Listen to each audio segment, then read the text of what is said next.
പുത്രൻ്റെയും പരിശുദ്ധാത്മാവിൻ്റെയും നാമത്തിൽ എന്നേക്കും ആമേൻ. എൻ്റെ കുഞ്ഞുമക്കളെ, മാതാപിതാക്കളെ, സുഖമായിട്ടിരിക്കുന്നു. ജനതാരിയുടെ 388 ദിവസമാണ്. ഇന്ന് ശനിയാഴ്ചയാണ്. ഓർത്തേക്കണം, അഹങ്കരിച്ചേക്കരുത് കേട്ടോ. ഞാൻ എന്തൊക്കെയോ ആണ് എന്നുള്ള ചിന്ത അങ്ങ് വെടിഞ്ഞേക്കണം. ഞാൻ എപ്പോഴും കർത്താവ് നൽകുന്ന വലിയൊരു സന്ദേശമുണ്ട്. നന്നായി പാട്ട് പാടാൻ അറിയാം, അല്ലെങ്കിൽ നന്നായി കുർബാന ചെയ്യാൻ അറിയാം, അല്ലെങ്കിൽ നന്നായി പ്രാർത്ഥിക്കുന്ന ഒരാൾ, അങ്ങനെയൊക്കെ എന്തെങ്കിലും ചിന്തകൾ, ഞാൻ എന്തൊക്കെയോ ആണ് എന്ന ചിന്തകൾ ഉണ്ടായേച്ചാൽ അവിടെ തീർന്നു.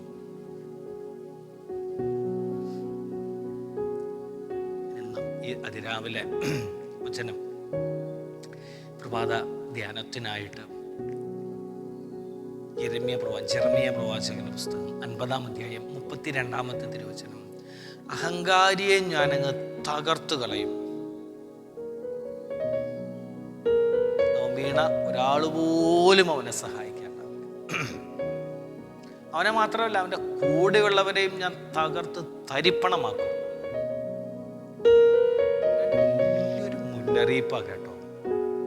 നിന്റെ പണത്തിലെ, നിന്റെ അധികാരത്തിലെ, നിന്റെ ഈ സമൂഹത്തിലുള്ള ഇൻഫ്ലുവൻസ്, സ്വാധീനങ്ങൾ മൂലം നമുക്കൊക്കെ എന്താ പറയുക, ആരുമല്ല, ഒന്നുമല്ല, ഒരുവനെ തള്ളി മാറ്റിക്കളഞ്ഞ് ചവിട്ടി താഴ്ത്തി എൻ്റെ കാര്യം നടന്നേക്കണം എന്ന ചിന്ത മാത്രമാണെങ്കിൽ നീ നശിപ്പിക്കപ്പെടാൻ അധികം സമയം വേണ്ട കേട്ടോ.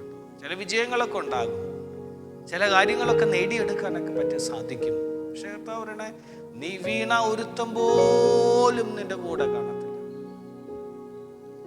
എളിമപ്പെട്ട് 60-70 സംവത്സരം ഈ ഭൂമിയിൽ ജീവിക്കുമ്പോൾ എന്തിന് നമ്മൾ മറ്റുള്ളവനെ ചവിട്ടി, അല്ലെങ്കിൽ മറ്റുള്ളവരെ ഇകഴ്ത്തി ദൂഷണം പറഞ്ഞു, എന്തിന് നമ്മളിങ്ങനെ അഹങ്കാരത്തോടെ ജീവിക്കും? കർത്താവ് പോലെ അത് ആഗ്രഹിക്കുന്നില്ല. നിന്റെ നാശത്തിനാണെന്ന് വ്യക്തമായ മുന്നറിയിപ്പ് തരുന്നു. ഭാര്യയോട്, ഭർത്താവിനോട്, കുഞ്ഞുങ്ങളോട്, അയൽക്കാരനോട് ഒന്ന് ചിരിക്കാൻ, ഒന്ന് പുഞ്ചിരിക്കാൻ, ഒന്ന് സൗമ്യതയോടെ പെരുമാറാൻ എന്തേ നമുക്ക് സാധിക്കാതെ? തമ്പുരാന്റെ മുൻപിൽ നീതിമാനായിട്ട് അനുഗ്രഹങ്ങൾ നിനക്ക് വേണമെങ്കിൽ എളിമപ്പെട്ടേ മതി. എല്ലാവരോടും, ചിലരോട് അകൽച്ച, ചിലരോട് അടുപ്പം വേണ്ട, എല്ലാവരോടും ഒരുപോലെ. ഈശോ അനുഗ്രഹിക്കട്ടെ. അഹങ്കരിക്കാതിരിക്കുക. ഞാൻ പറയും, ഇന്നത്തെ വചനം ഒന്ന് എടുത്ത് നമ്മളൊന്ന് ഒരു ഭിത്തിയിലൊക്കെ ഒട്ടിച്ച് എപ്പോഴും ഒന്ന് കണ്ടേക്കണം കേട്ടോ. യിരെമ്യ പ്രവാചകൻ, ബുക്ക് ഓഫ് ജെറമിയ, ചാപ്റ്റർ 15, 50-ാം അധ്യായം 32-ാമത്തെ തിരുവചനം. വചനധാരയുടെ 388-ാമത്തെ ദിവസം. അഹങ്കാരി ഇടറി വീഴും. അവൻ്റെ യാത്രയിൽ അവന് പരാജയം മാത്രമേ ഉണ്ടാവുള്ളൂ. ആരും അവനെ സഹായിക്കില്ല. അഹങ്കാരി മാത്രമല്ല, ഗർവുള്ളവൻ്റെ കൂടെ നിൽക്കുന്നവനും കൂടി നശിപ്പിക്കപ്പെടും. ഈശോയുടെ കോപത്തിന് അർഹമാകരുതേ. എളിമയോടെ, സൗമ്യതയോടെ മറ്റുള്ളവരെ കൂടി ചേർത്ത് പിടിച്ച് ജീവിക്കാം. നമ്മുടെ കുടുംബത്തിലായാലും വ്യക്തി ജീവിതത്തിലായാലും ഈശോ ശക്തമായിട്ട് നമ്മളെ അനുഗ്രഹിക്കട്ടെ. നമ്മുടെ കുഞ്ഞുമക്കളൊക്കെ പരീക്ഷയ്ക്കൊക്കെ ഒരുങ്ങുന്നുണ്ട്, പുതിയ അധ്യയന വർഷത്തിലേക്കൊക്കെ ഒരുങ്ങിക്കൊണ്ടിരിക്കുകയാണെന്നറിയാം. എല്ലാവർക്കും ഓൾ ദ ബെസ്റ്റ്. നല്ലപോലെ പഠിക്കാനൊക്കെ നിങ്ങൾക്ക് സാധിക്കട്ടെ. പുതിയ അധ്യയന വർഷത്തിലെ എല്ലാ ആശംസകളും. അച്ഛൻ പറഞ്ഞ പോലെ അഹങ്കരിക്കാതെ നല്ല കൂട്ടുകാരെയൊക്കെ തിരഞ്ഞെടുത്തേക്കണം കേട്ടോ. യേശുവേ നന്ദി, യേശുവേ സ്തുതി. ഈശോയെ നന്ദി, ഈശോയെ സ്തുതി. പറഞ്ഞേ, യേശുവേ നന്ദി, ഈശോയെ സ്തുതി. അവൻ്റെയും പുത്രൻ്റെയും പരിശുദ്ധാത്മാവിൻ്റെയും നാമത്തിൽ എന്നേക്കും ആമേൻ. എൻ്റെ കുഞ്ഞുമക്കളെ, മാതാപിതാക്കളെ, സുഖമായിട്ടിരിക്കുന്നു. ജനതാരിയുടെ 388 ദിവസമാണ്. ഇന്ന് ശനിയാഴ്ചയാണ്. ഓർത്തേക്കണം, അഹങ്കരിച്ചേക്കരുത് കേട്ടോ. ഞാൻ എന്തൊക്കെയോ ആണ് എന്നുള്ള ചിന്ത അങ്ങ് വെടിഞ്ഞേക്കണം. ഞാൻ എപ്പോഴും കർത്താവ് നൽകുന്ന വലിയൊരു സന്ദേശമുണ്ട്. നന്നായി പാട്ട് പാടാൻ അറിയാം, അല്ലെങ്കിൽ നന്നായി കുർബാന ചെയ്യാൻ അറിയാം, അല്ലെങ്കിൽ നന്നായി പ്രാർത്ഥിക്കുന്ന ഒരാൾ, അങ്ങനെയൊക്കെ എന്തെങ്കിലും ചിന്തകൾ, ഞാൻ എന്തൊക്കെയോ ആണ് എന്ന ചിന്തകൾ ഉണ്ടായേച്ചാൽ അവിടെ തീർന്നു.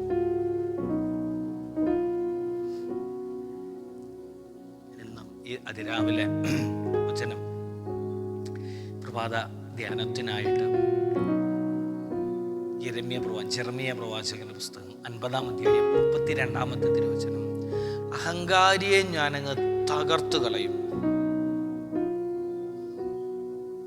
അവൻ വീണ ഒരാൾ പോലും അവനെ സഹായിക്കേണ്ട.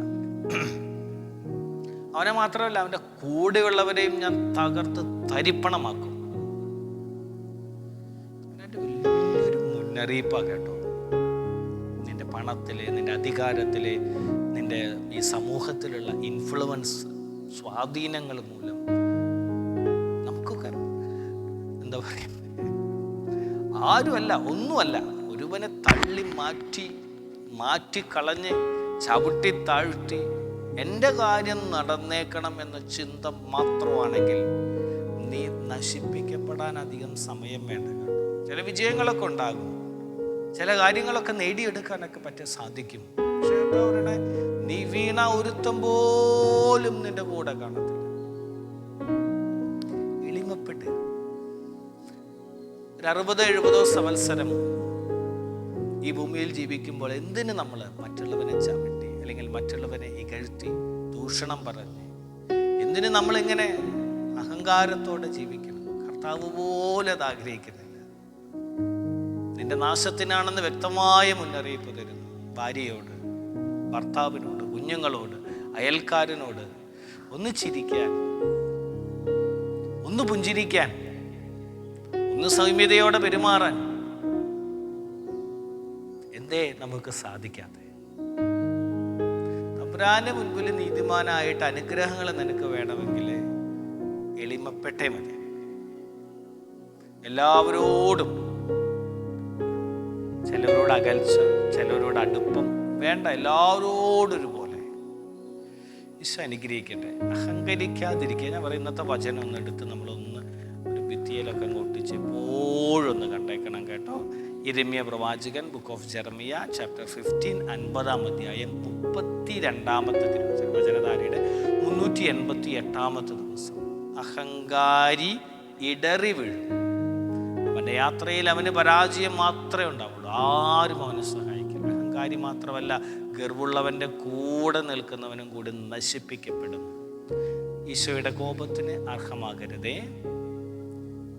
എളിമയോടെ, സൗമ്യതയോടെ മറ്റുള്ളവരെ കൂടി ചേർത്ത് പിടിച്ച് നമുക്ക് ജീവിക്കാം.